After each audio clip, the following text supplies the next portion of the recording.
Hey guys, today I'll be starting a brand new series where my friend and I will be doing some discussions about his car rebuild project.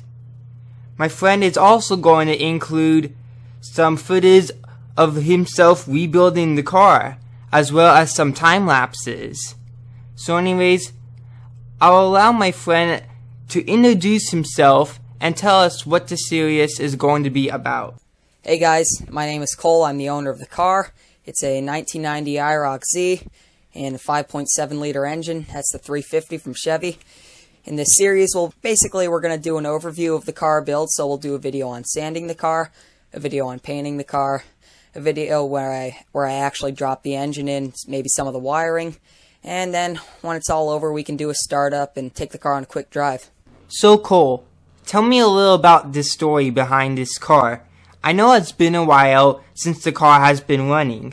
What's been going on with the car lately? So I guess we'll start from the beginning. The car was bought about 15 years ago. I remember when my dad brought it home. It's one of the earliest memories I have.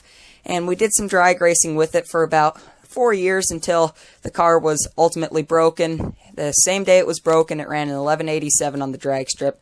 It's a pretty good time for what the car was, but since then the car's really been sitting. The engine was taken out and it was rebuilt, but about 2 months ago that was taken out, put in my dad's Buick. So now we're rebuilding an engine for the car for me, and we're going to redo the body. We're going to paint the car and put the new engine in. That's what will be covered in this series. So what's going on with the car, and what do you plan to do with it in the future?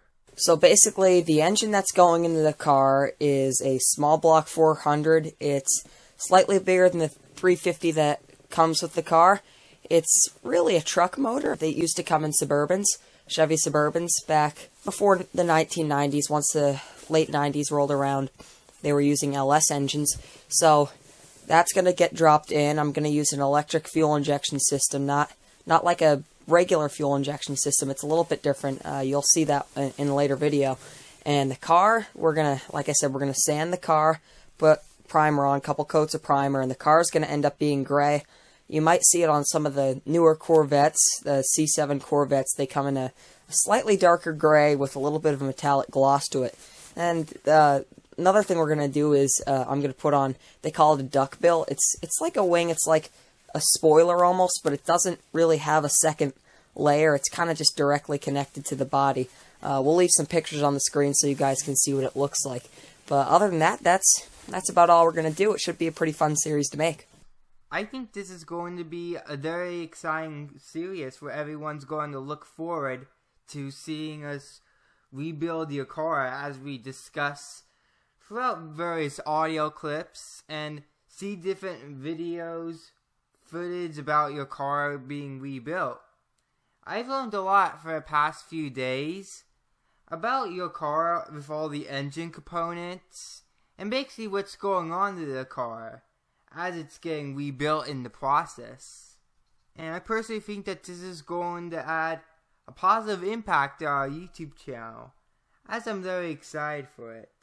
Yeah, I'm excited to do all these videos with you. This is the first time I've really gone and actually planned out a YouTube video and taken all the time to make one. And I can say it's definitely a fun process, and it should be fun to build this car and document the process along the way with you. Can't wait to do future videos. Well, it was nice talking to you, and I'm looking forward to the next videos that we plan to make together on this series. It's going to bring a lot of excitement to the Ford Mustang YT community, and I'm sure everyone's going to be excited to see actual car content in real life. Anyways, I'll see you guys in the next episode of the series. Peace.